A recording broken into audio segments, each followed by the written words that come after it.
Et j'aime bien dire que je suis un technologiste, c'est-à-dire que j'étudie les technologies. J'ai monté des startups. Et en 2013, j'ai commencé à miner des bitcoins. Et on considère que l'État est l'entité qui a le monopole de la violence légitime. C'est normal, entre guillemets, c'est la suite logique que même dans le monde digital, ils exercent ce pouvoir-là.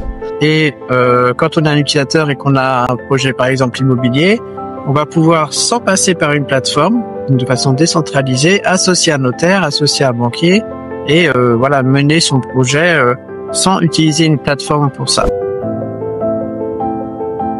On est assez content, on a lancé un nouveau produit. Alors c'est 3 ans d'itération avant d'arriver à faire ça, mais on a lancé les villages souverains.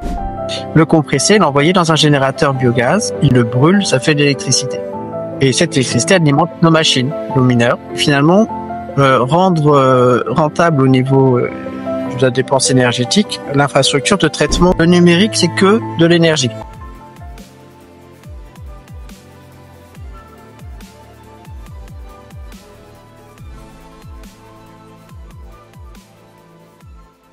Ok, donc on va pouvoir commencer.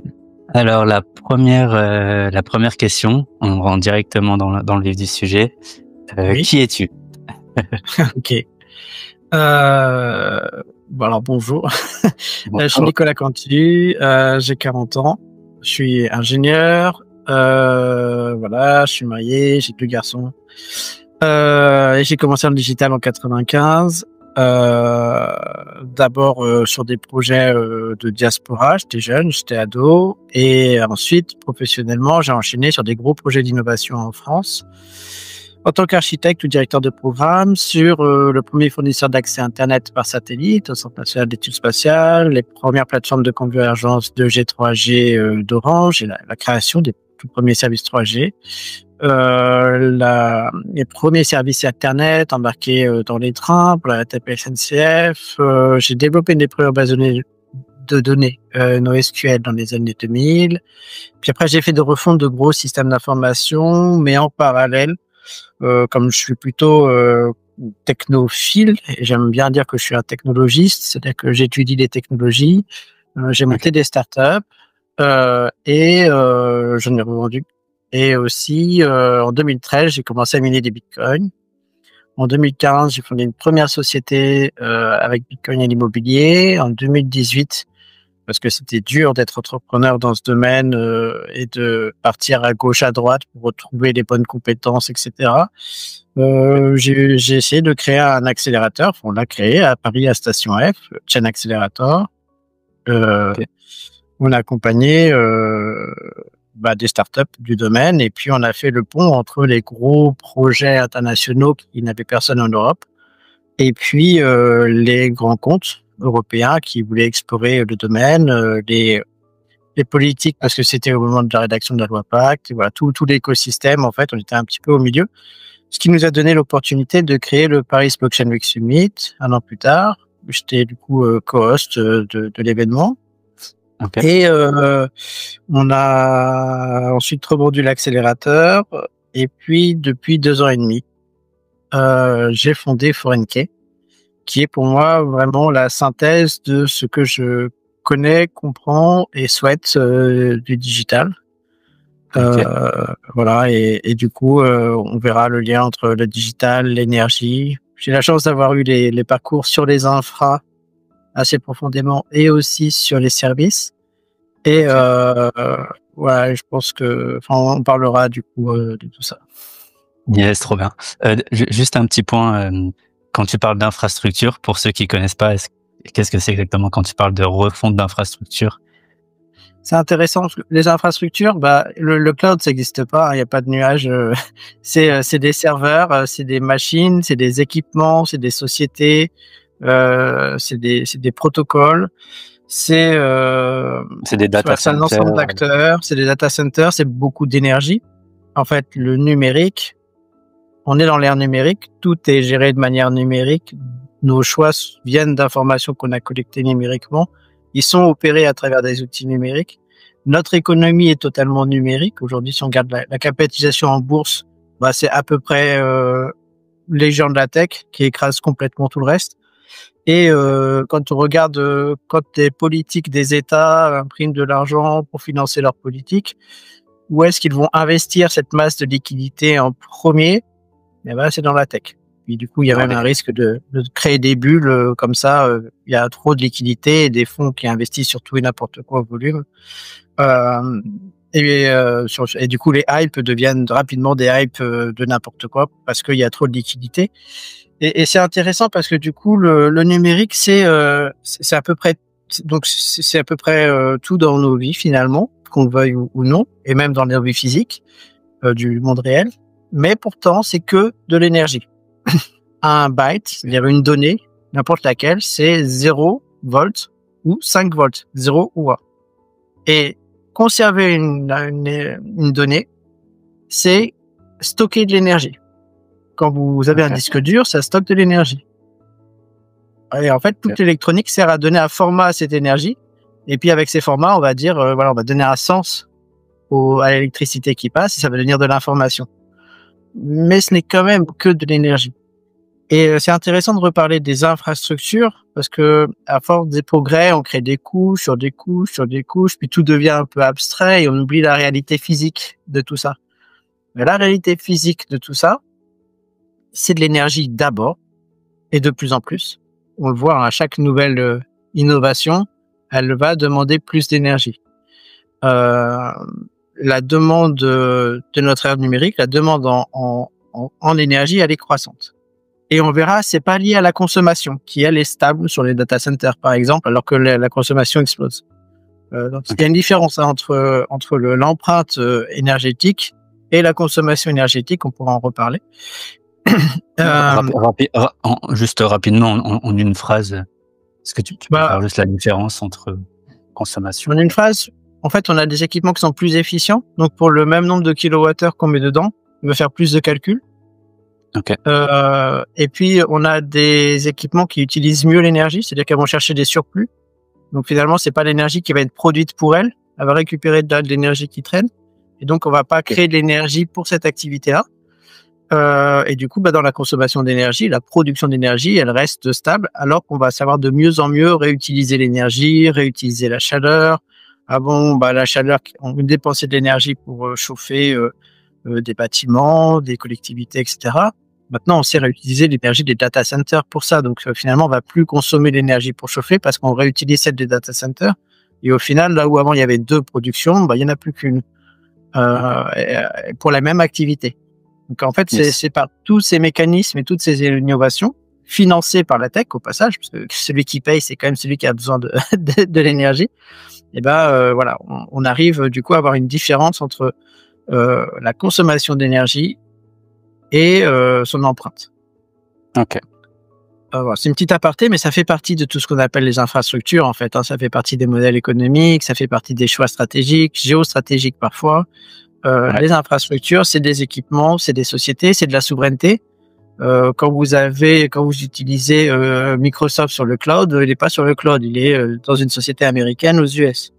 Et on déconseille un peu, non, Microsoft? Oui, complètement. Il faut fuir.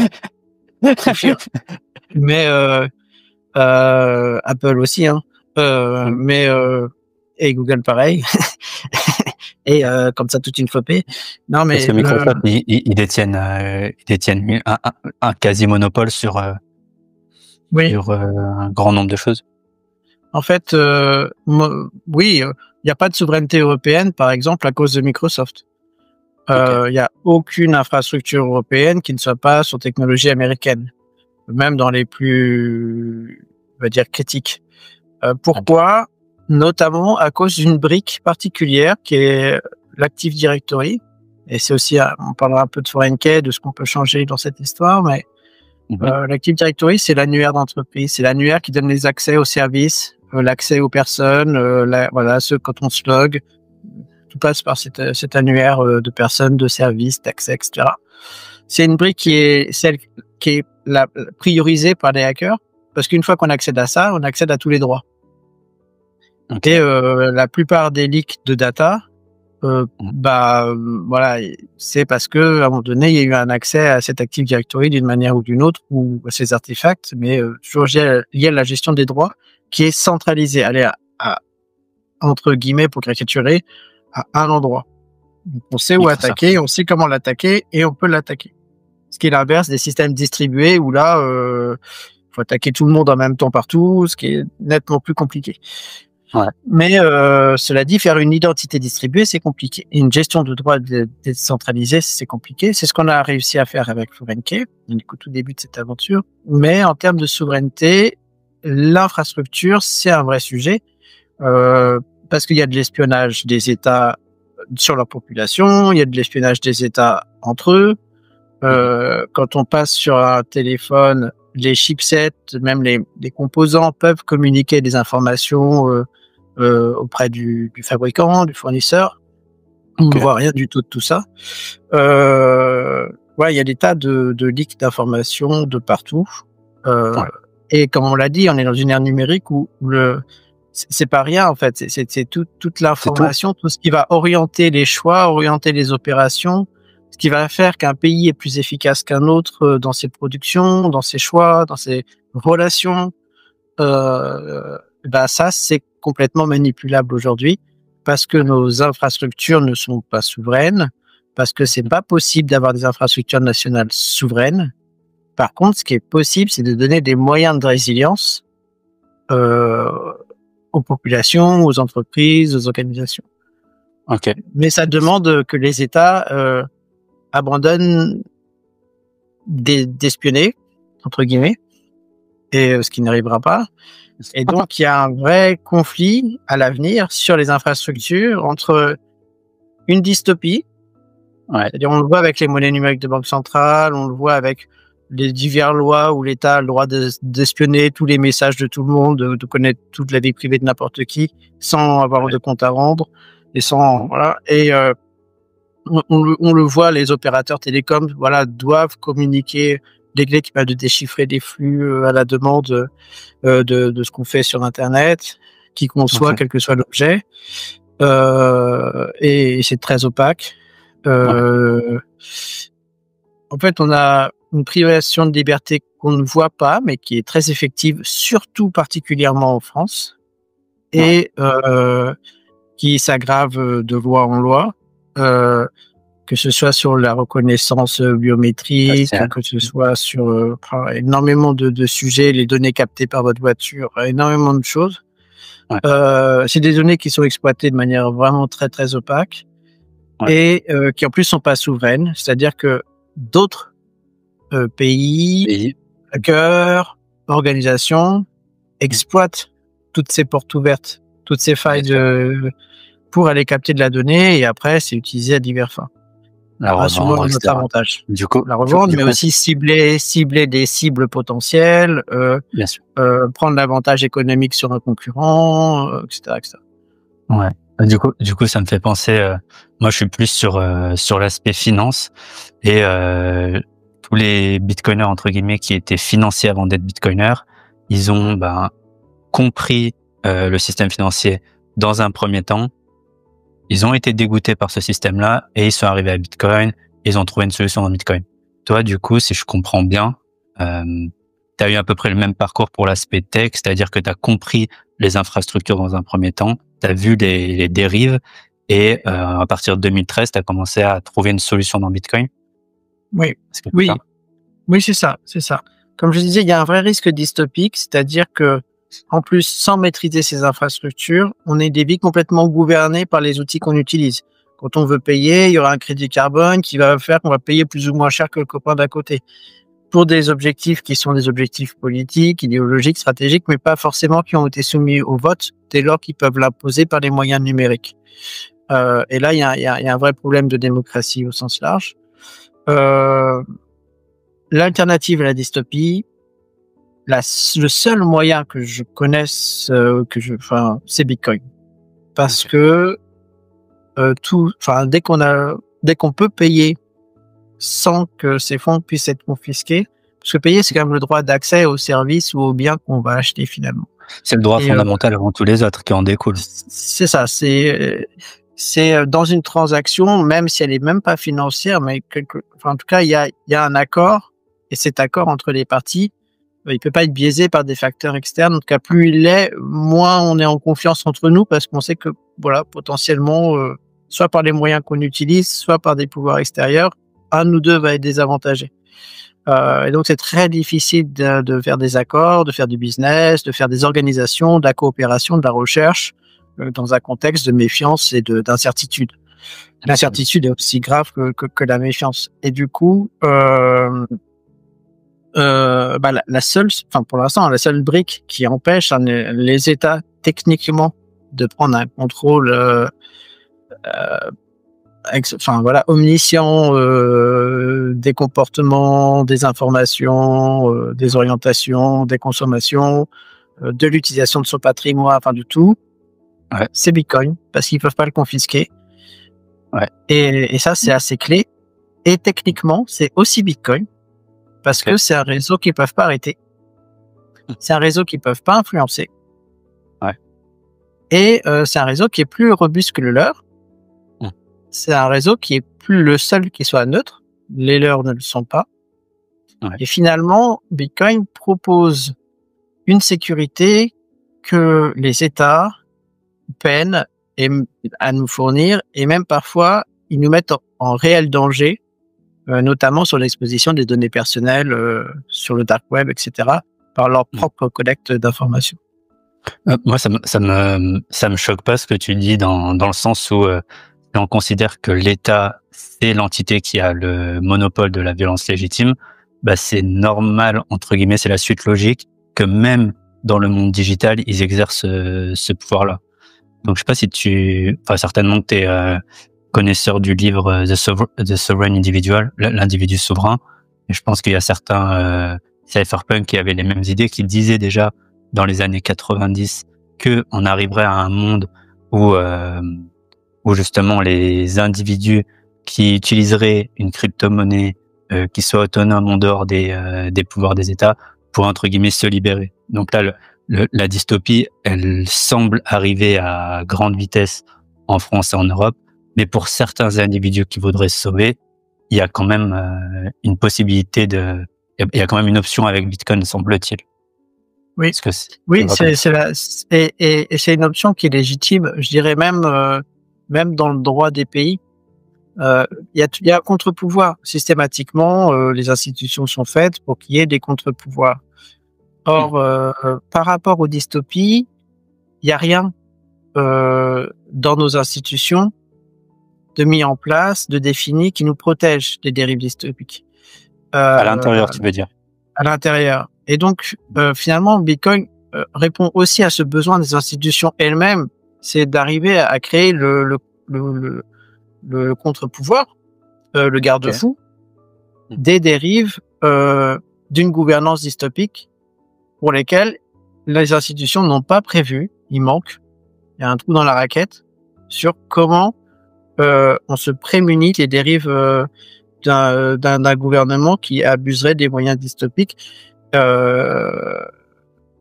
Ça n'est pas formalisé, ça n'est pas structuré, ça n'est pas organisé, ça n'est pas écrit dans les textes, ça n'existe pas, et pourtant c'est complètement dans l'esprit des textes fondateurs. Ok, parce que du coup ça je l'avais pas en tant que j'ai un esprit un peu rebelle, un peu révolutionnaire, donc j'avais vu l'aspect individualiste de ok, en tant que bitcoiner, je peux me barrer à n'importe quel moment pour ma souveraineté individuelle, mais j'avais pas perçu que potentiellement une solution pourrait apparaître à l'intérieur même du système pour agir comme un contre-pouvoir, comme tu es en train de le dire. Et il y a un mec, un Américain du MIT, qui a rédigé une thèse, Jason Lowery, sur Bitcoin comme étant une projection de pouvoir, il appelle ça comme ça, en disant que ça devient en fait un objet qui a un enjeu géopolitique. Et donc lui, il demande en fait au gouvernement américain de s'intéresser profondément à Bitcoin pour prendre de l'avance sur les autres pays pour notamment soit protéger les données, soit éviter cette gouvernance dystopique. Est-ce que c'est un peu de ça que tu... Oui, alors moi, je vois ça plutôt comme en fait une représentation de la partie civile de la population.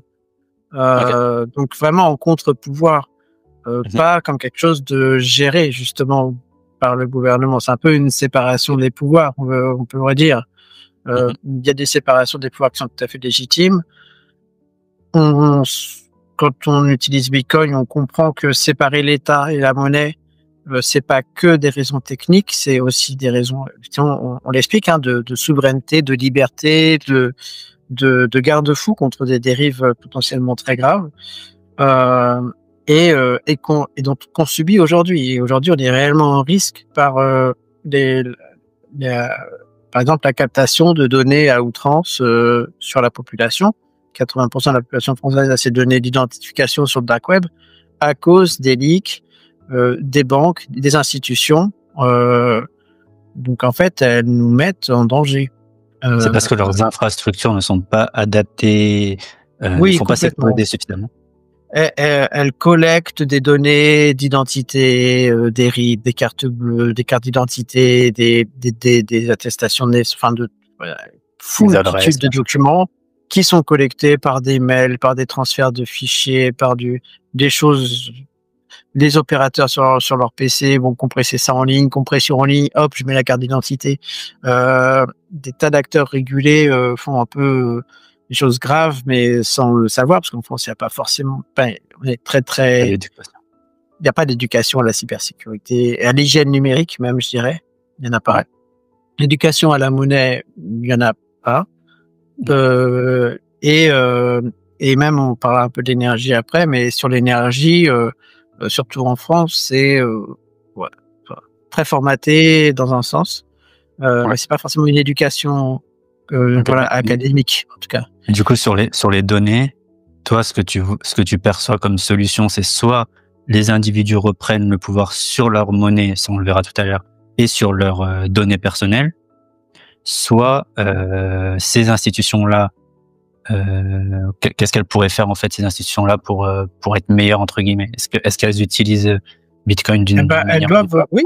Ce qu'il faut, c'est reconnaître l'espace de Bitcoin, un peu reconnaître son indépendance, reconnaître une séparation des pouvoirs, reconnaître que c'est un contre-pouvoir nécessaire dans une ère numérique. Ouais.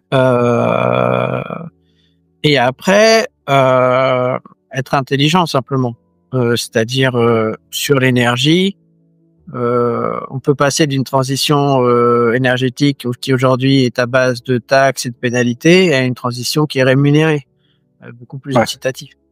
On peut pas passer dans des accords internationaux plutôt que de coupler les flux, que chacun se coupe les flux de ceux qu'ils aiment pas quand ils aiment pas, etc. Ça je connais pas. Swift en fait. Swift. La coupure de Swift, voilà. On est fâché avec les Russes, on coupe Swift. C'est con parce que du coup nos business, les entreprises qui n'ont pas décidé de s'égarer forcément, etc. On se plombe aussi nous-mêmes et nos entreprises. Et donc il faut pouvoir garantir des moyens de paiement qui soient faits entre les parties, parce que c'est la base du business quand on fait un accord, qu'on soit un minimum en confiance et qu'on se dise pas tiens si je transacte dans cette monnaie, lui il peut me couper le flux du jour au lendemain, ou il peut changer sa valeur et puis du coup je suis déséquilibré parce que de mon côté il faut c'est l'esprit de l'étalon un petit peu, mais il faut un terrain neutre pour pouvoir avoir des accords qui dans la durée puissent être sereins. On sache comment ça va fonctionner dans 20 ans. Bitcoin, on sait comment il va fonctionner, les règles vont pas changer. On sait qu'on va pas se faire couper le flux parce que je sais pas, pour une raison ou une autre, les aléas politiques, le bazar politique à un moment donné va faire qu'on va être considéré instable et que certains voudront plus transacter avec nous. Ça ne doit pas interrompre des process qui n'ont rien à voir avec tout ça. En fait, la politique, on le voit principalement en France. La politique, finalement, a un pouvoir de nuisance colossal sur l'économie, sur les investissements, l'ambiance politique, simplement. Bien sûr. Et ça, c'est pas normal. Ou la mauvaise ambiance politique. La mauvaise ambiance politique. C'est ça. Et ça, c'est quelque chose qui arrive naturellement. Ben voilà, parfois on a des bons politiques, parfois on a des moins bons. Enfin, peu importe, je dirais. Ce qui est anormal, c'est que les entreprises s'écroulent complètement quand il y a un bazar politique dans le pays. Il devrait y avoir plus d'abstraction. En fait, on dépend trop des subventions, les grands comptes dépendent trop des marchés publics, les investissements, on l'a dit, hein, le trop de liquidité est une manne pour les entreprises, mais du coup, elles se rendent dépendantes à l'État qui va subventionner des activités se fragiliser avec un c'est ça. Et plus les entreprises prennent d'habitude de marcher sur les marchés publics et des subventions et l'affinité, on va dire, entre le public et les grands comptes, eh bien, plus elle s'écarte de son marché parce qu'elle va être drivée par d'autres sources de revenus. Bien sûr. Sauf que quand la politique balbutie, qu'il faut réduire les budgets, etc., il est où le marché de l'entreprise? Du coup, et ça, c'est ce que les investisseurs voient. C'est pour ça que parfois, dans des périodes un peu floues, ils investissent plus en France. Okay. Ouais. Et ça, c'est des comportements qui sont assez violents. Parce que les investisseurs, sont plutôt tranchés et puis réagissent vite. Ouais. Et donc, c'est un risque. Bien sûr. Et moi, je pense que Bitcoin participe à nous protéger de ces risques-là aussi, de la dépendance aux politiques sur le financement, et que le progrès en général a besoin de se détacher des politiques. Ça, c'est un autre aspect, mais c'est le lien entre... C'est quand même le lien le plus important parce que c'est la tech qui lead l'économie mondiale aujourd'hui. Et on voit que la tech aujourd'hui, elle a besoin de déployer, par exemple, beaucoup d'énergie. l'IA a besoin d'énormément d'énergie, les data centers ont besoin d'énergie. Or, cette énergie, elle est obligée de repasser par les instances publiques pour un accès à l'énergie ou pour lancer, coopérer sur des projets de production d'énergie en prévision des futures usines, data centers, ce qu'on peut. Yes. Y a une alternative à ça, en fait. Surtout pour la tech. Parce que l'énergie, c'est ce qu'elle est. En fait, comme je disais tout à l'heure, le numérique, c'est de l'énergie. Et donc, on génère des revenus via les services numériques.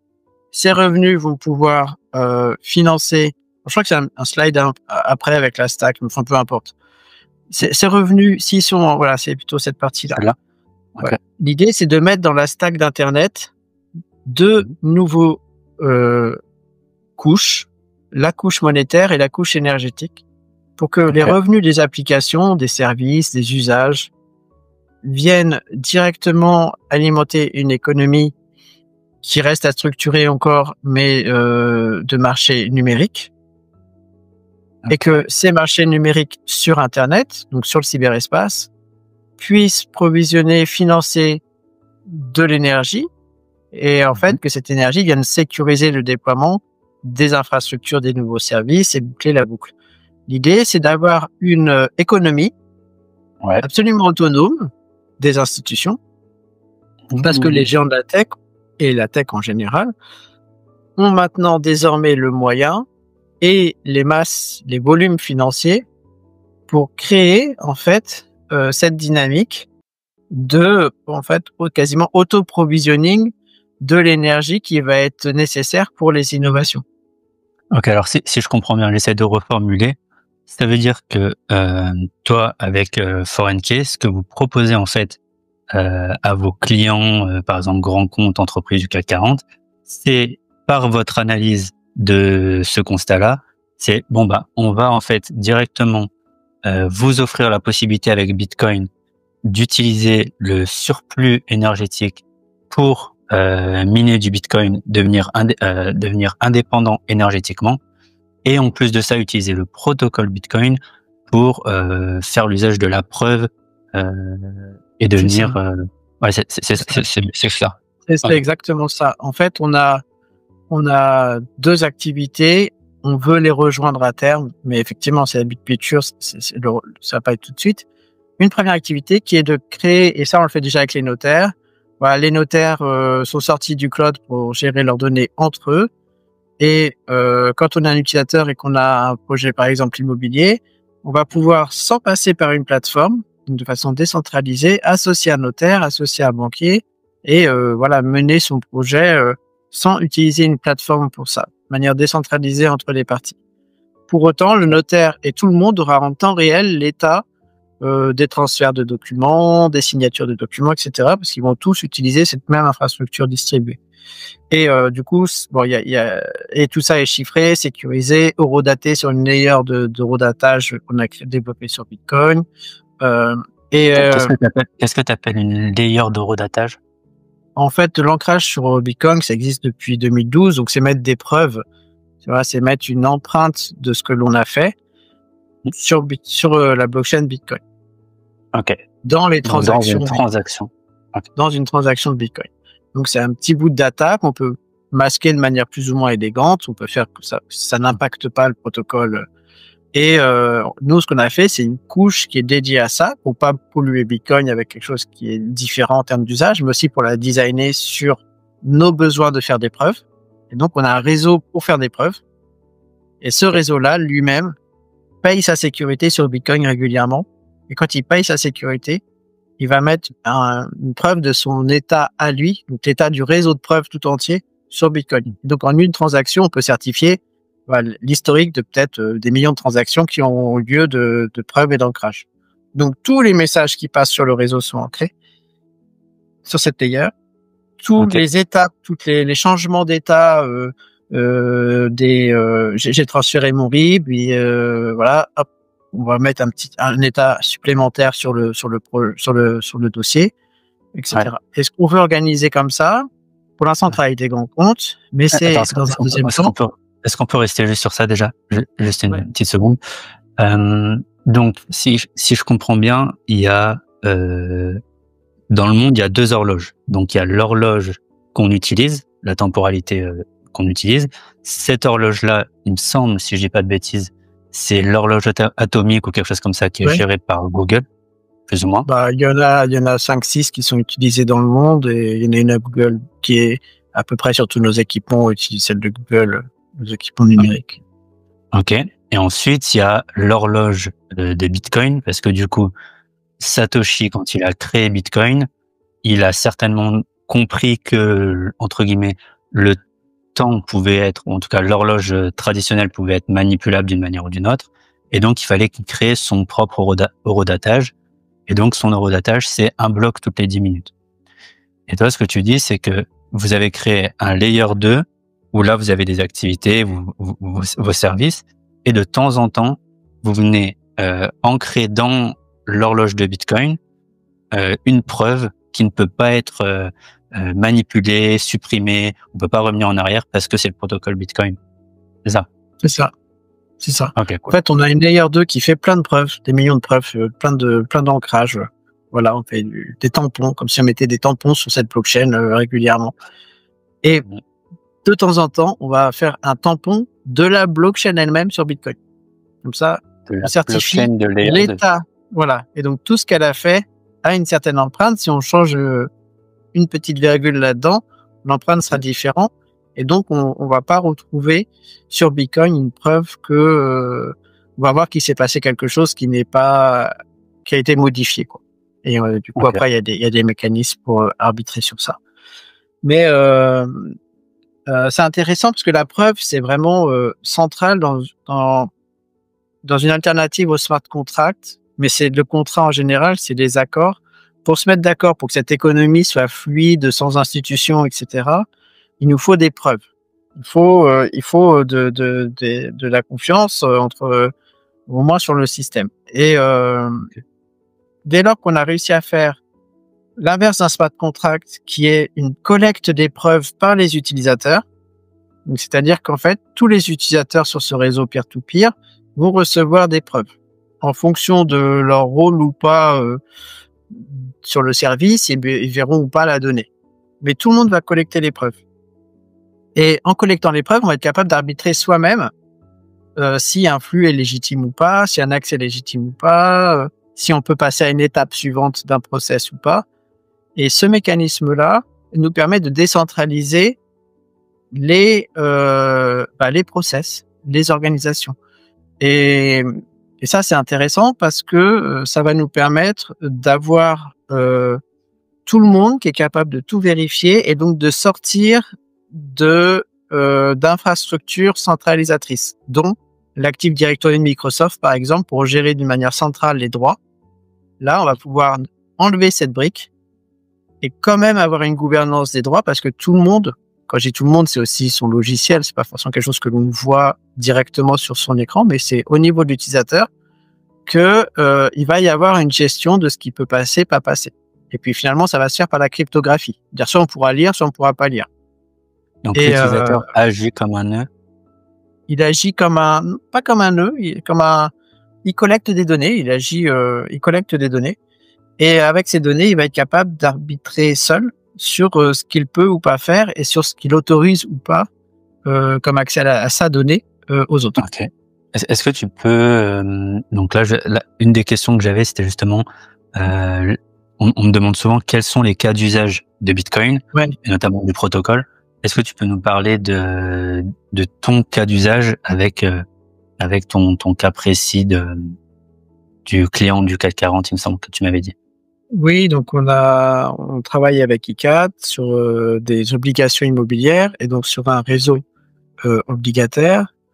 On travaille avec des grands comptes, on travaille sur le login des assurances, on travaille avec les notaires. J'aime bien reprendre cet exemple parce qu'il illustre bien leurs besoins.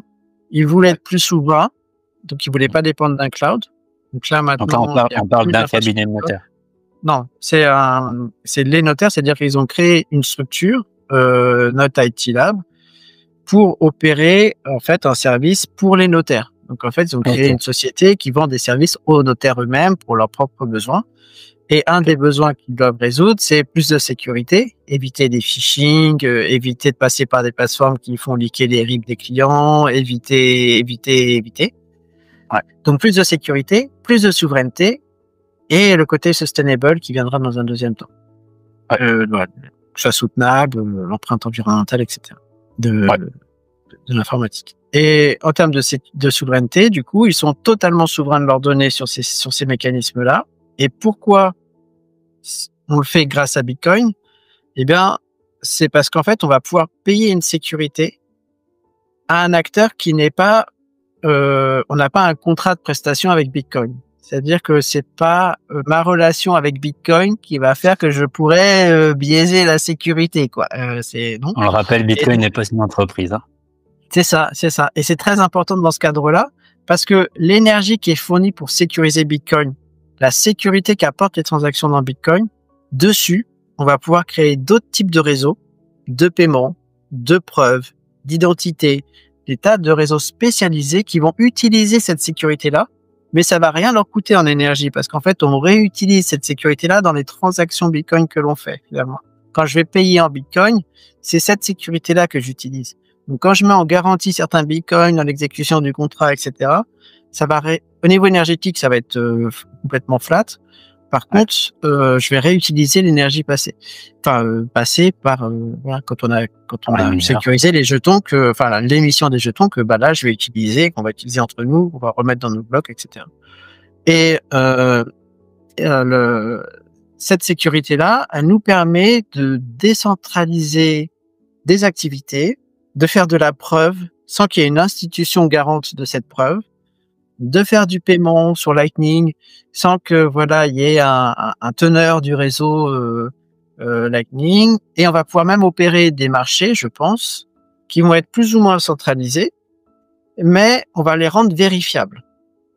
Et donc on peut accepter le trade-off qui est des teneurs de marché parce que techniquement on en a besoin, des émetteurs d'obligations, des émetteurs des market makers même, on a besoin de créer de la liquidité sur les marchés, c'est des mécanismes qui sont nécessaires. Bien sûr. Mais par contre, ce qui va changer par rapport à la situation actuelle, c'est qu'on va être capable de vérifier leur activité. Et ça va être protocolaire, ça va être les mécanismes natifs qui vont le faire.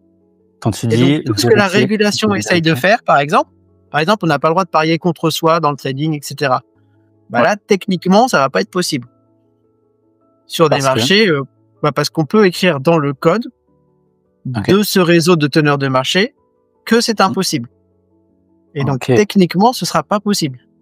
Tout ce que fait la régulation à base de bonnes intentions qu'il faut respecter. Puis après, on fait des procédures pour montrer qu'on a bien respecté, qu'on a mis en place ce qu'il fallait que pour normalement, du coup, ça n'a pas été fait. Ouais. Voilà, que bon, voilà, comprenez qu'on a tout bien fait et que voilà, j'ai envoyé ça, c'était le moment, machin. Bon, c'est d'une lourdeur et d'un coût un colossal. Alors, ça fait vivre des gens, mais c'est quand même pas, c'est très sous-optimal. Puis surtout, ça plombe des marchés qui payent, tout simplement. Quelqu'un paye ces activités-là. Eh bien, là, on peut imaginer avoir Bitcoin, l'aspect monétaire et sécurité, et puis par exemple l'exposition au Bitcoin, l'actif sur un autre réseau, Layer 2 par exemple. Ouais. Et qu'en fait, voilà, sa valeur soit tradée, enfin peu importe, il y a des produits dessus sur des réseaux qui seraient spécialisés avec des teneurs de marché. Ce que change Bitcoin, c'est la preuve, parce que du coup, en rendant vérifiables les process, on n'a pas besoin de les décentraliser. C'est pour ça que, pour moi, c'est l'inverse du Web 3. C'est l'inverse de la décentralisation. C'est que plutôt que de prétendre décentraliser des process, ce qui est impossible parce que, à un moment donné, il y a quand même des établissements centralisés qui mettent des tampons sur des choses on a besoin.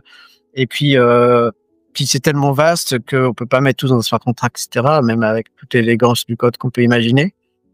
Ouais. Mais par contre, si on rend vérifiable des process, ils vont faire leur vie, mais on sera capable de contrôler sur une infrastructure qui n'appartient à aucune des parties que ça a fonctionné tel que prévu. Et est-ce qu'on parle d'audit? Est-ce que c'est remplacer l'audit ou pas forcément? Oui, c'est remplacer l'audit. Alors, c'est remplacer le besoin d'audit et c'est transformer un peu les moyens d'audit. Ok, donc là, c'est des économies stratosphériques pour les banques. Importantes. Pour les banques, pour les émetteurs, pour les fournisseurs de services. Voilà. Et ça, bon, j'ai commencé à en parler avec des acteurs du marché. Ouais, ça peut potentiellement avoir un impact très très important. Pour l'instant, on commence doucement, on décentralise des process métiers, mais quand même sensibles, critiques. On décentralise des contrats qu'on est capable du coup de faire en transverse de plusieurs parties sur un cadre qui n'appartient à aucune des parties, ni à une plateforme. Et comme ça, on met petit à petit, brique à brique. Donc, on a la brique de l'identité, on a la brique de la messagerie chiffrée. Donc, tout ça, c'est des cas d'usage de Bitcoin, indépendamment. On fait ça grâce à Bitcoin. On utilise les adresses de Bitcoin pour permettre le chiffrement des données, par exemple, et pour permettre une identité numérique. Donc, il y a l'identité numérique, le chiffrement, le stockage distribué de la donnée, les preuves, et maintenant, on a des choses un petit peu plus élaborées qui s'appuient là-dessus, comme des contrats, des services, et ce que l'on veut aller après, c'est vers des marchés libres, mais qui soient vérifiables. Alors, juste avant d'aller sur ça, par exemple, sur les contrats, donc du coup, en utilisant Bitcoin, on sait que la blockchain est accessible à tous en temps réel, mais moi, ce que j'aimerais comprendre, c'est que tout le monde n'a pas accès, ne peut pas voir ce qu'il y a dans les différentes preuves. Et ça, est-ce que c'est l'utilisation des multisignatures à ce moment-là ou est-ce que c'est autre chose? Alors, c'est l'utilisation des adresses silent payment de Bitcoin parce que en envoyant une transaction qui ressemble à une transaction normale, on échange un secret qu'on peut utiliser après pour chiffrer les données. Et du coup, il y a que les deux parties de la transaction qui sont en mesure de savoir qu'un message aurait destiné et de déchiffrer ce message. Et ça, c'est extrêmement précieux pour la cybersécurité aussi, où on voit pas qu'il y a que deux personnes se sont échangé un secret, on voit pas qu'elles discutent entre elles. Et ça nous permet de faire des preuves des contrats et des états de nos contrats. Et donc, en fait, on va faire des commits, c'est-à-dire on va aller tous les changements d'état, on va un peu les déclarer sur la chaîne. La chaîne va pas savoir. On a des petits oracles sur notre layer 2 qui connaissent les conditions pour valider un état, mais ils savent pas de quoi ça parle. Il faut cette signature, puis 2-3 conditions éventuellement. Bon, il vérifie et si c'est le cas, il fait son empreinte sur la blockchain. Si c'est pas le cas, il jette le message. Voilà, c'est pas conforme. Et ça, ça va nous permettre de faire des contrats off-chain. Donc, des contrats qui définissent toutes ces conditions, qui doit signer, quel est son rôle, mettre un peu de métadata, même enrichi autour de ça. Donc là, ça peut être par exemple. Les métadata, c'est des données contextuelles du texte légal, d'autres données, des documents, des pièces d'identité, enfin, peu importe, des documents, qui vont être chiffrés en fonction des rôles. Donc, certains verront certaines parties de la donnée, d'autres verront d'autres parties de la donnée. Ça, c'est décrit dans ce format-là, qui dit cette donnée-là, c'est dans les rôles qui disent ce rôle-là, il a accès à telle donnée, telle donnée, telle donnée, telle donnée. Et quand tu dis ce rôle, par exemple, il y a un notaire, un acheteur, un vendeur, un assureur, un diagnostiqueur. Voilà, c'est des rôles. Et puis maintenant, l'État, à cause de la loi narcographique, on est le seul pays au monde où on doit rajouter un rôle qui est espionnage de l'État pour que l'État puisse accéder aux messages. Puisque dans la loi contre les narcotrafiquants, ils ont fait passer, alors pour l'instant à l'Assemblée nationale, ça va passer au Sénat, que tous les logiciels de messagerie et réseaux sociaux doivent intégrer des backdoors, donc des failles de sécurité, afin que l'État puisse espionner quand il le veut sans qu'on le sache. C'est dans la loi. C'est terrible, bon, il n'y a pas de mots, mais bon, bref. Et c'est pour ça qu'on va partir en Suisse et qu'on va pas rester en France. On va faire du numérique dans ces conditions. Bah, bienvenue. Voilà. Enfin bref, pour revenir au sujet, donc on va pouvoir faire des contrats qui sont off-chain, vérifiables sur des preuves qu'on a mis sur notre petite layer. Et cette layer, elle est elle-même vérifiable sur Bitcoin. Et donc, on décentralise la preuve et on décentralise les process et on permet des contrats off-chain, ce qui veut dire qu'on n'est pas dépendant de la technologie de Forenka pour faire ces contrats. C'est des contrats qui ont une sémantique, des balises, un sens, mais n'importe quel langage de programmation sait les interpréter, les utiliser et du coup, on peut intégrer ça sans friction et surtout, on n'a pas besoin d'installer un wallet. Il y en a un qui est généré pour l'identité, mais c'est transparent, l'utilisateur ne le voit pas. C'est une identité numérique qui est propre au device qu'on utilise. Et sans acheter de jetons, parce que notre layer, elle est gratuite, elle a un jeton technique. Ce qui est payant, c'est l'empreinte de cette layer elle-même sur Bitcoin. Mais bon, là, c'est l'infrastructure elle-même qui produit ces Bitcoins qui permettent ce minage. Donc, on n'impose pas aux utilisateurs d'en avoir pour leurs ancrages, etc. Donc, en fait, c'est exactement la même expérience que sur des services web classiques, sauf que c'est opéré de manière vérifiable, décentralisée, et si on accède à un nœud, on peut consulter toute sa data en direct. C'est-à-dire sans se connecter aux services sur lesquels on a posté la data, on y accède directement. Et on peut le chatter directement avec les parties prenantes, sans aller, pareil, sur la plateforme sur laquelle on est rentré en contact avec son conseiller bancaire ou autre. Ok, donc est-ce que quand tu dis chatter, enfin tout ce dont tu parles, moi j'ai l'impression que c'est ce que Nostr permet. Est-ce qu'il y a un rapport avec Nostr ou est-ce que c'est... Oui, il y a un rapport. Alors avant qu'il laisse un peu tomber, c'est ce que Jacques Dorsey a appelé le Web 5. C'est un type d'architecture à base de relais. Il n'y a pas d'infrastructure qui vont c'est une infrastructure qui est très similaire à Nostr, sauf qu'on a rajouté sur cette infrastructure des mécanismes de commitment d'État qui nous permettent de faire des process, des contrats, de vrais contrats, de vrais process. On a équipé de la signature, mais dans le protocole, alors que Nostr, c'est plutôt un service, une application qui va permettre de faire de la signature sur Nostr. Nous, c'est un peu natif, on va dire, dans le protocole d'avoir de la signature. Et voilà. Puis on l'a fait avec d'autres objectifs aussi. Je pense que Nostr a des risques sérieux de centralisation des relais. Nous, on a essayé de rendre ce risque moins. Il est peut-être aussi présent, mais il est moins impactant. Voilà. Ok, donc ça, on a vu cette partie. Donc du coup, moi, il me semble logique entre guillemets avec ce que tu proposes que les cas d'usage vont pouvoir se multiplier. En fait, c'est une ouverture à plein de choses. Oui, alors les cas d'usage, on a parlé du numérique, donc sur la sécurité, sur la preuve, sur l'identité, sur le chiffrement, sur la data, sur voilà d'autres types d'infrastructures. On ne dépend pas des infrastructures. Il y en a pléthore du coup des cas d'usage. Ouais. Mais l'autre aspect, c'est l'énergie. Et ça, comme le temps passe, Alors, on peut y aller sur l'énergie. voilà, parce que on est assez content. On a lancé un nouveau produit. Alors, c'est 3 ans d'itération avant d'arriver à faire ça, mais on a lancé les villages souverains. Ok. Tu peux nous en dire plus? Ouais. Alors, on a commencé à méthaniser des bouts de stations d'épuration. Donc, dedans, il y a de la matière organique et de l'eau. On traite évidemment contre les traces de médicaments, les traces de métaux lourds, on va casser un petit peu certaines molécules qui sont difficiles à digérer et on va mettre ça dans un méthaniseur.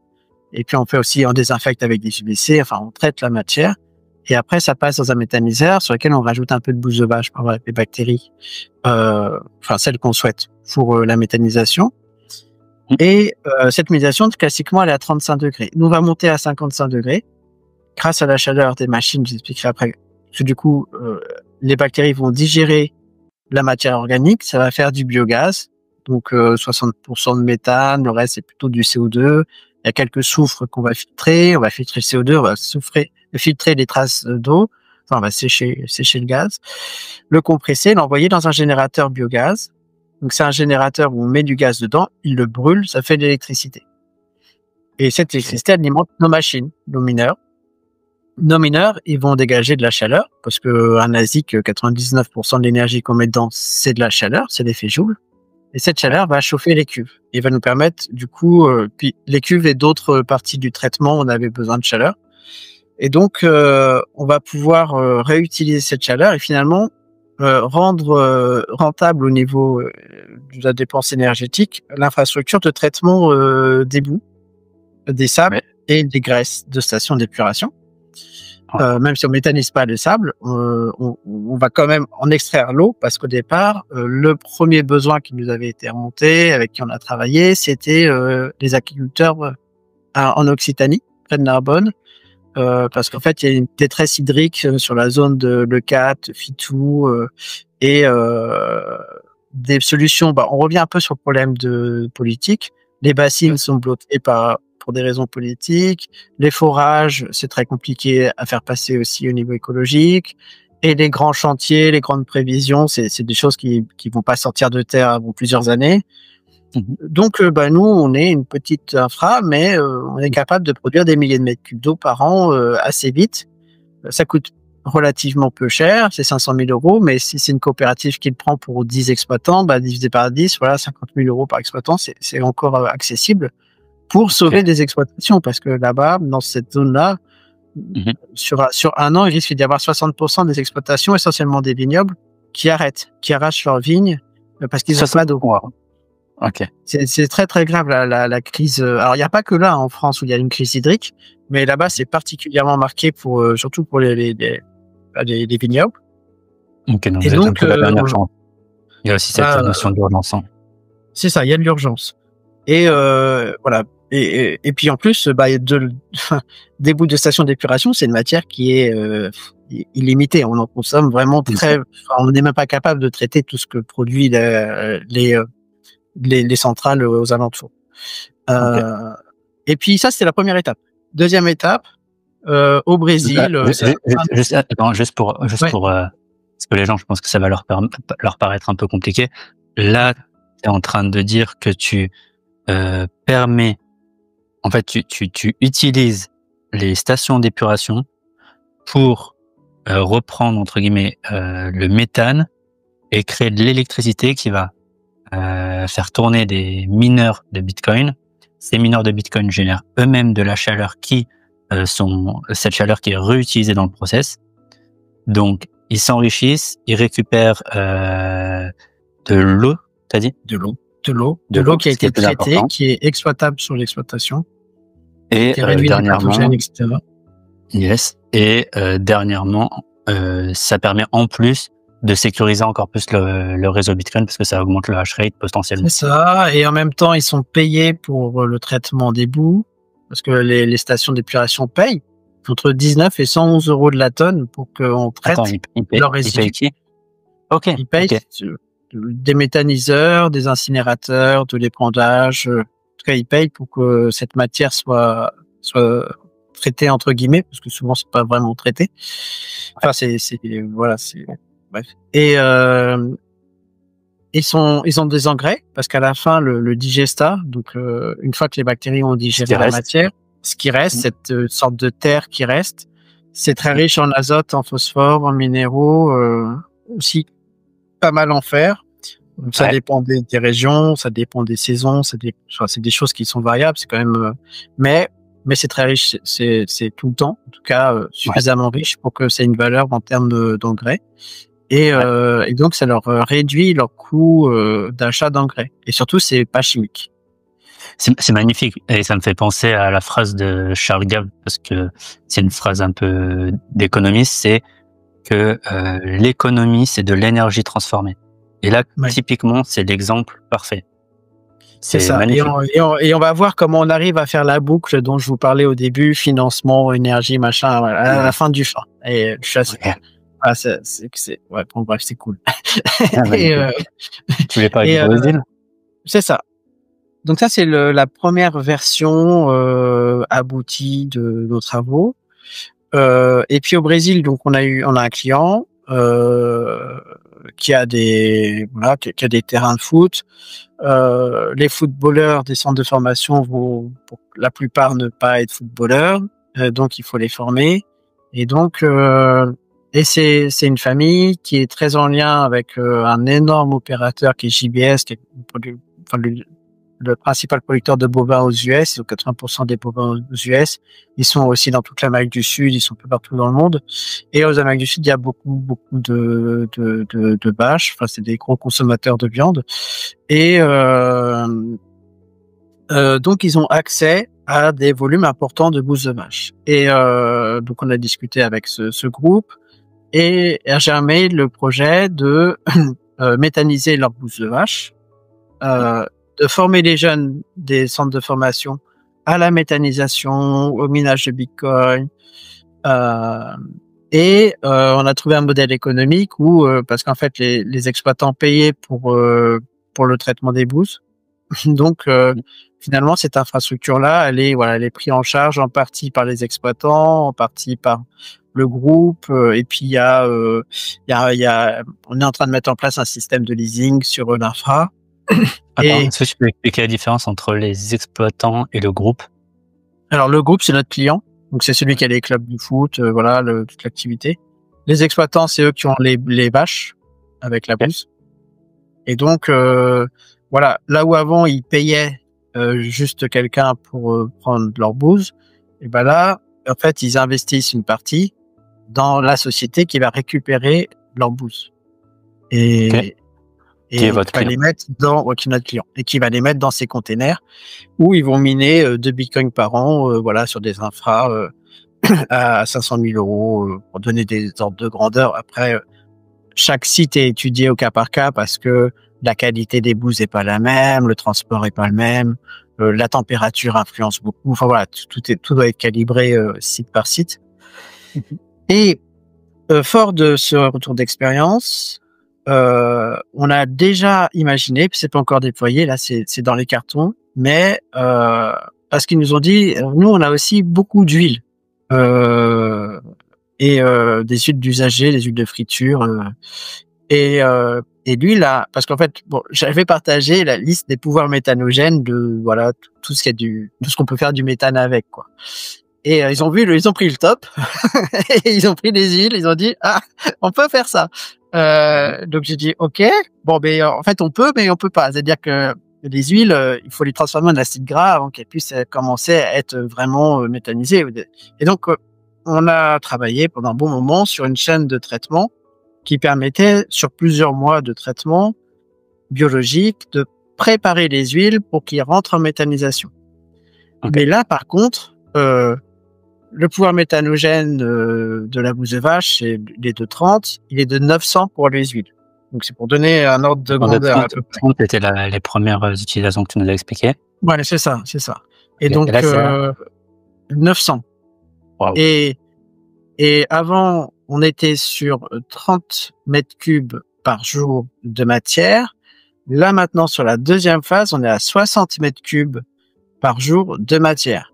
Tous les jours, on a 60 mètres cubes que l'on traite. Ça part dans des traitements et puis bon, ça fait une boucle. Et par contre, ça va méthaniser en continu tous les jours.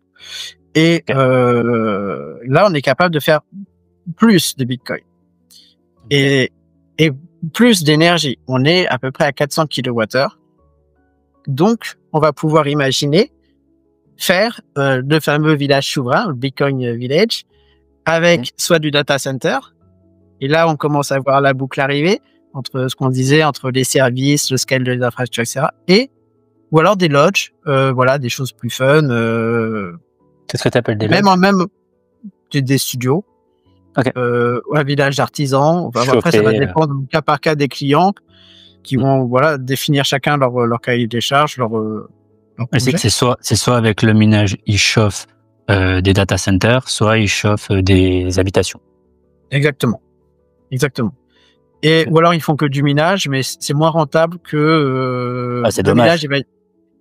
C'est dommage, mais ça peut démarrer une économie parce qu'en fait l'idée c'est de réutiliser Bitcoin dans l'économie des services vont être déployés sur le. Ça peut leur permettre dans les premières années de mettre de la trésor pour ensuite investir. C'est ça. Et même par exemple dans le cas d'un data center, le temps que le data center arrive, eux ils vont produire de l'énergie dès le début. Donc toute la phase de début d'amortissement, elle est financée par le mining et puis ensuite ils rentrent d'autres activités. Et on est en train de créer une joint venture en Suisse pour en fait le groupe se sent pas à l'aise à gérer les bitcoins. Donc, le groupe là-bas. Ouais, le groupe, le client, notre client. Et donc via une joint venture, il va y avoir une gestion. Je vais être en contact avec le JV. Et via eux, du coup, les bitcoins minés sur nos infrastructures vont être en gestion, dans une fintech régulée, tout ça. On a aussi une joint venture pour la maintenance, donc pour toutes les opérations de maintenance, biannuelles, le support, etc. Des infrastructures, la formation des opérateurs sur place, de l'opérateur sur place.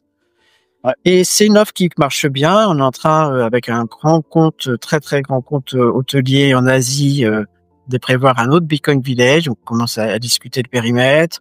Je suis allé en Guadeloupe et j'ai rencontré du monde et ça donnait d'autres idées. Et là, avec certains propriétaires qui ont pas mal de terrain, on va pouvoir, on a commencé à parler du coup d'un autre Bitcoin Village. Et du coup, on va faire des franchises. Et donc, on va proposer à tous ces acteurs-là de prendre une franchise du Bitcoin Village où nous, on fournit tout. La maintenance, l'opération, l'étude pour dimensionner, faire les bons choix d'entrants, aider à l'ingénierie, accompagner, faire le plan de financement. Donc, on a un financement qui permet, ils mettent simplement 30% upfront. Après, on a d'autres mécanismes qui permettent de financer l'infrastructure. Et ça, on y croit beaucoup parce que pour l'instant, on en parle à peine et ça prend, il y a un bel engouement, quoi. Et ce qui est intéressant pour nous, c'est que on va pouvoir vraiment matérialiser ce que j'expliquais avant, qui pouvait paraître un peu abstrait, un peu complexe. Mais tu peux expliquer la boucle. Là. Voilà. Il va y avoir des services qui vont générer des revenus, qui vont être réinvestis dans des productions d'énergie avec de l'utilisation de ces services. Et cette production d'énergie va générer des bitcoins, qui va créer de la trésor, mais aussi des produits financiers qui vont permettre de financer d'autres nouveaux services qui ont besoin d'énergie, qu'on va scaler avec l'énergie. Et tout ça à travers un système d'information qui est pas encore fourranké, mais comme j'ai dit, on a quand même pas mal de briques pour le faire.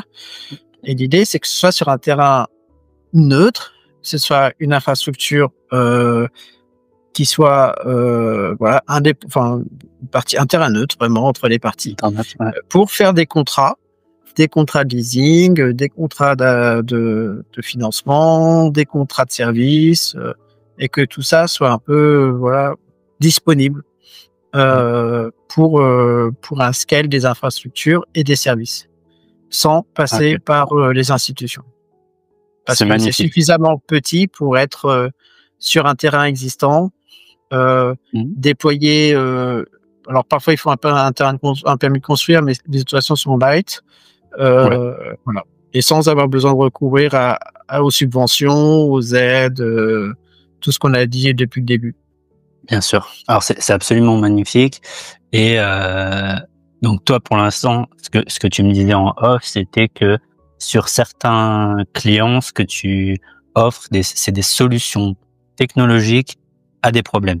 Il n'y a pas forcément toutes les notions de Bitcoin, et t'es pas forcément. Je pense pas que tu sois directement en relation avec des clients qui soient Bitcoiner maxi et qui ont lu tous les livres. Donc ouais, est-ce que enfin, quel est le rôle de l'éducation là-dedans? À quel moment est-ce que ça doit rentrer selon toi, et comment tu veux t'y prendre?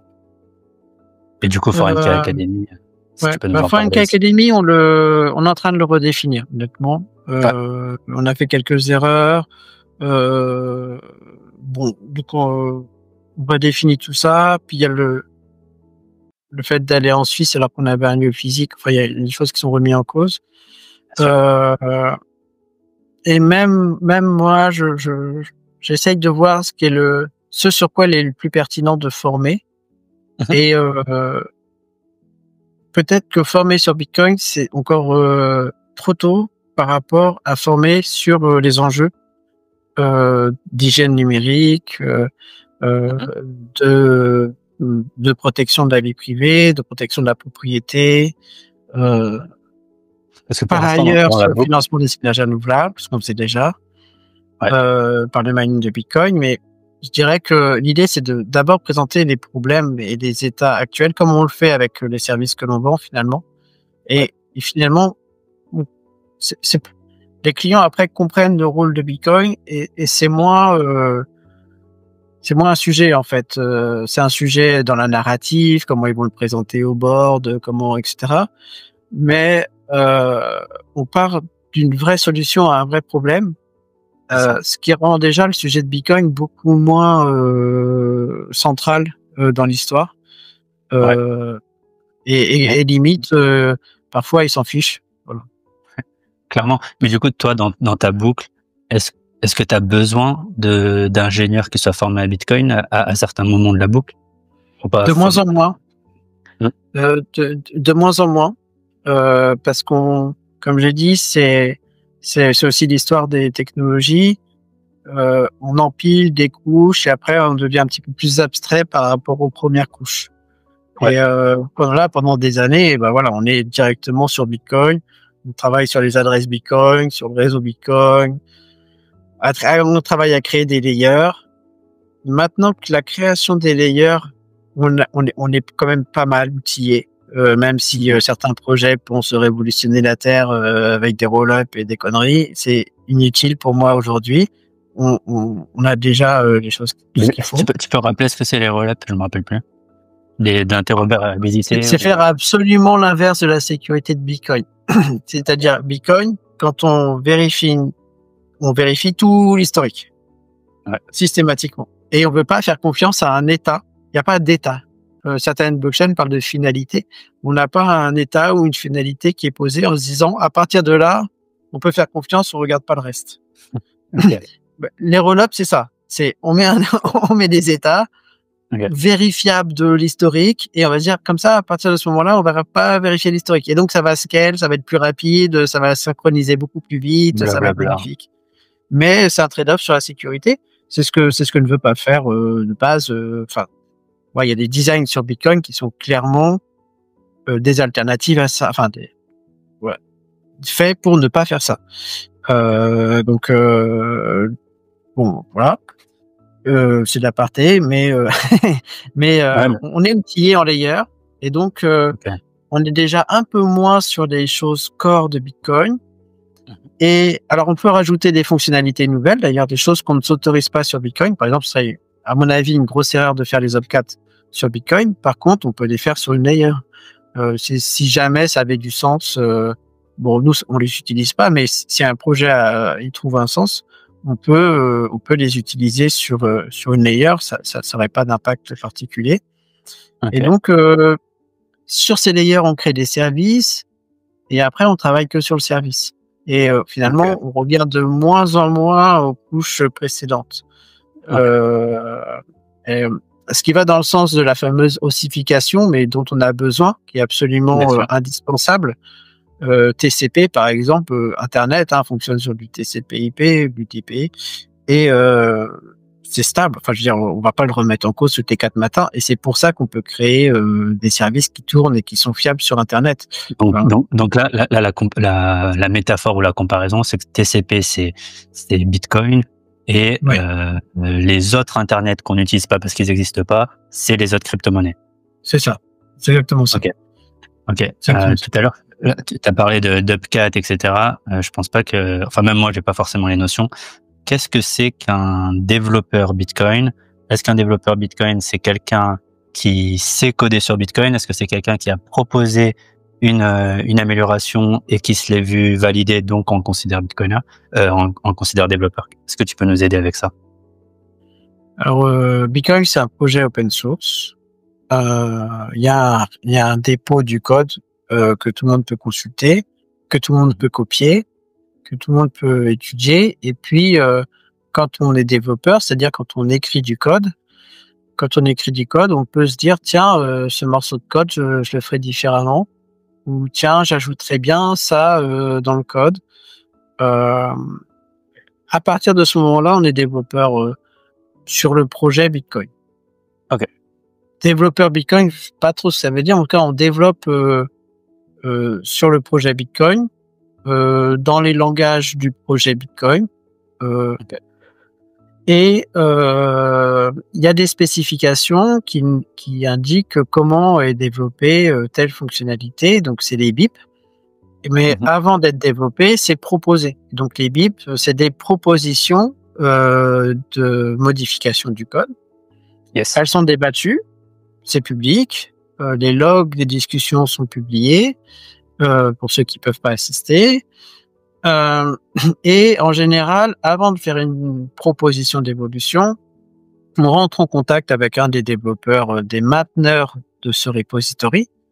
C'est des gens qui du coup sont en charge de faire la gestion, donc de valider les modifications, de lister les modifications, d'organiser les échanges pour discuter des modifications, etc. Donc voilà, c'est eux qui sont en gestion de ça. Et eux, ils sont des mainteneurs, c'est ce qu'on appelle plutôt les mainteneurs, même si en général ils sont développeurs aussi. Oui, c'est aussi, on les appelle les core devs aussi. Les core devs. Et du coup, eux, ils sont, à ce que j'ai cru comprendre, il y a à peu près 200 personnes qui sont actives en tant que dev core. Core dev. Est-ce que, enfin, on parle souvent du risque de centralisation sur les mineurs de Bitcoin, et pourquoi on parle jamais des développeurs? Est-ce que c'est un problème, pas de problème? Avec Blockstream, etc. Alors, c'est vrai que Bitcoin, c'est le code de Bitcoin. Les mineurs, par exemple, le minage n'est pas dans le code de Bitcoin. Le minage, c'est pas Bitcoin. Le minage, c'est des professionnels qui vont vendre en Bitcoin. Enfin, Bitcoin va les payer pour faire un certain travail. Donc, mais c'est pas dans le code de Bitcoin. Le code de Bitcoin a juste le code pour vérifier qu'il nous donne un bon résultat. Voilà. Et donc, c'est les nœuds qui font ce code de Bitcoin. Quand on parle du code de Bitcoin, quand on parle de Bitcoin, on ne parle que des nœuds. On parle pas des mineurs, on parle pas des wallets, on parle pas des réseaux de paiement, on parle des nœuds. Et les nœuds de Bitcoin, c'est la gouvernance. Alors, la gouvernance qui est codée, les règles de fonctionnement, de bon fonctionnement, quelles sont les signatures que l'on utilise, comment on les vérifie, comment on les produit, etc. Mais c'est aussi un deuxième niveau de gouvernance qui est un consensus social, parce qu'en fait, tous ceux qui ont un nœud ont accès à des règles qui sont libres, et on peut choisir ce que l'on va relayer aux autres. Tiens, cette transaction-là, je l'aime pas, je la relaye pas. Ce bloc-là, il me semble pas conforme, je le relaye pas. Cette version du bloc, je suis pas d'accord, je veux pas que le code évolue avec ça, donc je prends pas. toutes ces décisions-là, il y a un niveau de paramétrage où c'est l'utilisateur qui décide. Et finalement, le consensus social, c'est de relayer ou pas une information. Et dans le réseau, une information peu relayée, et soit elle est vraiment très peu relayée, elle va juste ne jamais aboutir finalement à quelqu'un qui va l'intégrer dans un bloc. Ou alors, elle va nécessiter d'être, de payer pas mal de frais pour la faire vivre, et en fait, elle va avoir un coût. Et ce qui est intéressant de voir, c'est que finalement, c'est ce qui est le plus accepté sur le réseau, qui est le priorisé sur le réseau, et qui est en plus économiquement le plus intéressant. Donc ça, c'est la politique se fait naturellement de Bitcoin, qui se fait naturellement, voilà, et qui est décentralisée. Sans pouvoir central, personne n'arbitre, c'est juste sur le réseau, il y a des informations qu'on va voir plus souvent que d'autres. Et celles-ci, du coup, vont s'établir d'elles-mêmes parce qu'elles vont être rentrées dans les blocs avant les autres, etc., etc.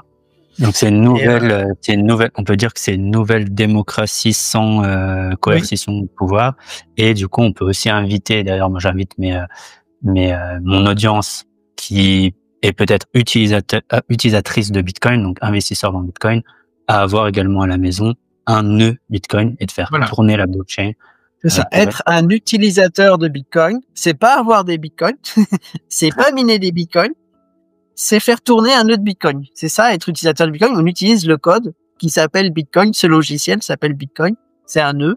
Alors, il y a plusieurs versions de ce logiciel. Il y en a qui ont fait leur version en respectant les spécifications.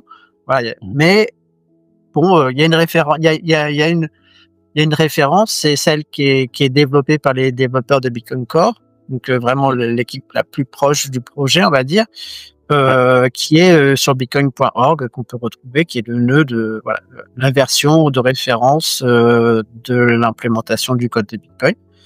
Et après, si on veut toucher à tous les petits paramétrages un peu masqués, on peut prendre Bitcoin Knot, qui est aussi c'est Lucas Junior qui maintient cette version-là, qui donne accès au paramétrage. Et donc, si on veut aller plus loin dans la gouvernance, ça peut être intéressant de regarder ça. Et voilà, mais c'est intéressant parce que du coup, être développeur Bitcoin, c'est être développeur sur le projet Bitcoin, et ce projet Bitcoin, c'est le code des nœuds. Ensuite, on peut être développeur Bitcoin au sens large en disant je développe des portefeuilles qui gèrent des Bitcoins. Je développe des réseaux de paiement qui utilisent Bitcoin, ou comme nous des preuves. Donc ça, en fait, c'est je suis développeur sur un logiciel qui utilise d'une manière ou d'une autre Bitcoin. Parfois, on résume ça en disant développeur Bitcoin. Ok. Et du coup, toi, t'aimes bien parler des mineurs comme des prestataires de services. Oui. C'est ça que tu disais. Ok. Oui, c'est ça. C'est des prestataires de services. C'est-à-dire que Bitcoin va leur demander si tu me donnes un résultat correct, je sors de ma réserve, de ma Coinbase des BTC pour te rewarder, donc pour te récompenser. Et en même temps, tu auras les frais des blocs sur lesquels tu as travaillé. Et du coup, c'est comme ça que sont distribués les bitcoins des 21 millions initiaux. C'est en rémunérant les mineurs pour leur travail. Et puis après, ils se rémunéreront dans très longtemps sur les frais quand la Coinbase sera utilisée. Mais et c'est intéressant de séparer parce que souvent on dit la consommation énergétique de Bitcoin. Alors déjà, elle est fantastique en fait. Ça consomme rien du tout de Bitcoin. On a 15 ans d'exploitation d'un système bancaire et financier qui tient sur n'importe quel petit Raspberry, quoi. Je veux dire, ça latte les giga data centers bancaires, les bâtiments, les salariés, les voitures, les guichets de paiement, les automates, les ATM, les transports de cash, les impressions, cumulons tout ça et comparons. Je veux dire, 3 clics, on a installé sur un Raspberry Bitcoin à côté de ça, quoi. C'est le meilleur investissement ESG de loin. Oui. En termes de rentabilité et en termes écologique. C'est ça. Donc, nous, on s'est amusé à faire une comparaison entre l'extraction de l'or et le minage de Bitcoin pour prendre des choses qui se ressemblent et comparer le comparable. Alors, il y a quand même un problème de valeur pour l'instant. C'est-à-dire que quand on extrait de l'or, on génère beaucoup plus de valeur pour le même effort énergétique que quand on extrait des bitcoins. Mais ça, c'est aussi ça s'explique. Alors ça s'explique par deux choses. Déjà, la valeur extraite par l'or, c'est pas exactement celle que l'on mesure parce que on a 98% de la valeur qui n'est pas, enfin c'est de l'or papier quoi. C'est pas de l'or qui vient de l'extraction du mining. Déjà, donc déjà bon, il y a ce biais-là. L'autre biais, c'est que l'or il a déjà une industrie en place. Nous, on va aller attaquer soit des choses qui n'ont pas de modèle économique, la moitié de la population mondiale qui n'est pas bancarisée. S'ils sont pas bancarisés, c'est parce qu'ils s'intéressaient pas les banques de les bancariser. Donc là, oui, effectivement, on pourrait dire que ça crée pas de valeur, mais je pense que ça crée de la valeur. Oui, et puis bon, il y a des impacts. Ensuite, il y a l'extraction de l'or, c'est du travail, c'est l'exploitation des enfants, c'est le financement des milices, c'est des hectares, des milliers d'hectares de forêts de dévastés, c'est des millions de mètres cubes d'eau pollués par le traitement. Enfin voilà, c'est une catastrophe écologique. Bien sûr. Alors qu'à côté, une usine de Bitcoin, c'est plutôt light. Et comme on l'a dit, aujourd'hui, ça utilise les surplus de production. Donc c'est pas de la production d'énergie qui est faite pour Bitcoin. C'est juste ça a été fait et soit c'est à perte, soit on l'utilise et ça rentabilise l'infrastructure d'énergie renouvelable. Voilà, il y a plein de choses à dire là-dessus, mais grosso modo, oui, il y a le gros de la dépense énergétique, c'est dans le mining. Et pour l'instant, ça produit pas encore autant de valeur que l'or. Mais une fois qu'on a produit cette dépense énergétique, tout ce qui va utiliser Bitcoin derrière va mutualiser cette dépense. C'est-à-dire que nos nœuds Bitcoin, notre blockchain, vérifier la blockchain, etc., ça consomme rien. Parce que le travail, on l'aura délégué, il aura été fait et on va le réutiliser. Et alors, si on compare maintenant les portefeuilles Bitcoin, si on les compare avec les banques, parce que c'est un compte, on a un compte et on dépense, on a les entrées-sorties sur son compte et voilà, c'est notre portefeuille. Voilà, on peut comparer l'installation d'une appli sur son téléphone qui est déjà actif par rapport à une banque, mais je crois que la comparaison énergétique, elle est voilà, assez simple. Monstrueux. Et là encore, on réutilise pas, on va pas reminer quoi que ce soit dans cette histoire. On va faire des transactions et les transactions vont passer dans nos blocs et nos blocs, eux, ils auront été minés par le mining. Mais l'activité de compte, elle consomme pas. Et après, quand on va sur des services plus évolués, des réseaux de paiement, des infrastructures, c'est des infrastructures qui sont très légères, même si elles peuvent être complexes, elles sont quand même très très légères par rapport aux infrastructures, aux buildings, aux opérateurs, aux data centers. Et il faut savoir que dans le système bancaire, nos données sensibles, déjà, elles leak énormément. Je vous invite à regarder un petit site qui est assez rigolo, qui s'appelle bonjourlafuite.eu.org. Ok. C'est qui a fuité aujourd'hui? Alors aujourd'hui, il y a l'École nationale de la sécurité qui a cliqué. Il y a Nord Emploi qui a cliqué, qui a leaké. Il y a la Fédération française de foot qui a leaké ses données. Allez. Il y a le service départemental d'incendie et de secours de la Vienne. Il y a... voilà, vous pourrez voir. Bon, voilà. Et tous ces établissements leak. Je voyais un chiffre qui disait que la troisième plus grande économie derrière la Chine et les États-Unis, c'est la cybersécurité. Oui. C'est terrible. On est dans une ère numérique, donc c'est logique. Mais bon, c'est quasiment l'économie des pays est dedans, quoi, en fait. Ouais. Et donc, voilà. Mais sur les réseaux de paiement, par exemple, il y a Western Union, c'est un réseau de paiement. Oui.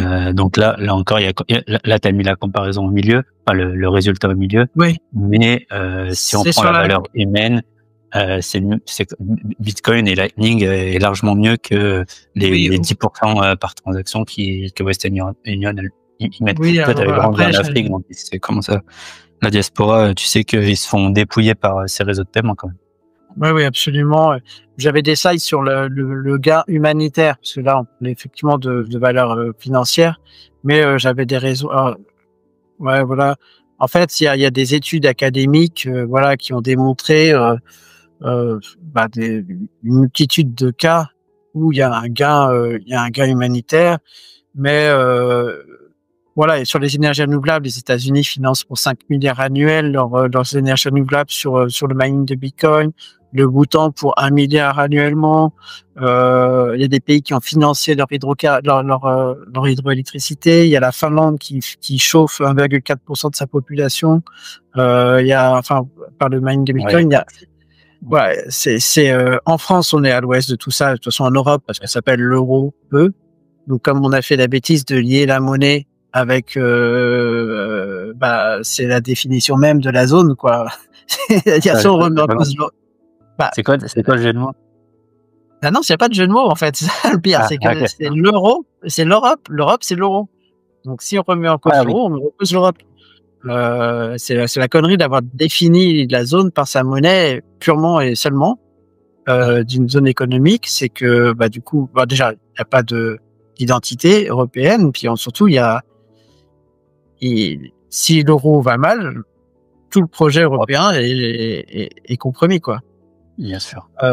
C'est autre chose, mais voilà, là, c'était un slide sur quelques exemples assez significatifs de ce qui peut. Ouais, c'est ce que tu nous as dit. Voilà. Cool. Je rentre pas dans les détails, mais voilà, ça vient donner un petit peu de contexte, c'est vrai, sur le discours un peu technique Bien sûr. de la boucle que je voulais expliquer. Ça rejoint quand même des problématiques très larges, en fait. Yes. Du coup, je pense qu'on peut conclure. Moi, du coup, à partir du mois prochain, j'organise un événement mensuel à Genève. Oui. Et donc l'idée, ça va être d'éduquer Genève à Bitcoin. Et ça va être un super challenge. Je serai d'ailleurs avec trois personnes. Un expert Bitcoin qui est informaticien de base, donc lui, il aime tout ce qui est aspect technique de Bitcoin, les nœuds, la self-custody, etc. J'ai un ingénieur qui est expert en cybersécurité pour le coup. Donc, tu disais tout à l'heure que c'était important d'éduquer sur l'hygiène numérique. Donc, c'est lui qui va s'en occuper dans le groupe et moi qui chapeaute tout ça. Donc, la prochaine fois, je pense, j'espère qu'on se verra. Ce sera quand tu viendras nous voir à Genève et qu'on pourra se faire peut-être un épisode 2 du podcast et peut-être que tu pourras prendre la parole également lors de l'événement. Et puis ça fait 1h30, donc je ne veux pas te retenir plus longtemps. Est-ce que tu veux dire un dernier mot? Non, je te remercie parce que c'est la première fois que je me risque à expliquer cette boucle pas évidente. Wow, okay. Et donc, merci d'avoir pris le risque avec moi. Ah, t'as été bien fait, cool. Voilà, c'était une tentative et merci d'avoir permis et de m'avoir aidé et d'avoir structuré pour que ça parte pas sur trop de sujets différents parce que c'est tellement facile. Et yes. voilà. Et avec plaisir. Merci beaucoup. Merci à toi. Ciao. Salut.